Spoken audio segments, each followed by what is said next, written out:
So again, this is the cooling likely load range.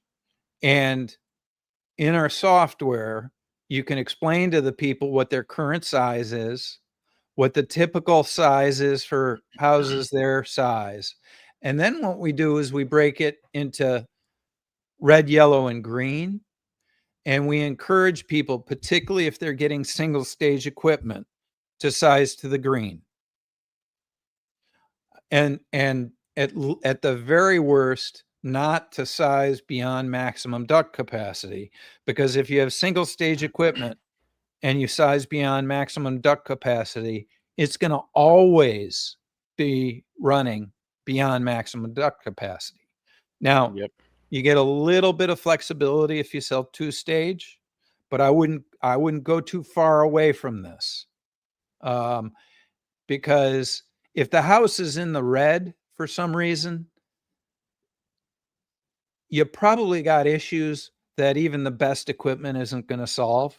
That house probably needs something. It needs its attic redefined, or it needs its crawl space encapsulated. It needs some fixing. So, and again, if your maximum duct is 2 ton and you could spend less than the cost of new ductwork to make your house better, wouldn't you rather take on the risk that you might need to make your house better rather than replacing the ductwork so that it's sized to the wrong size equipment? I mean, one of the things we find is people with the wrong size equipment and the wrong size ductwork who tend to be uncomfortable end up fixing the house.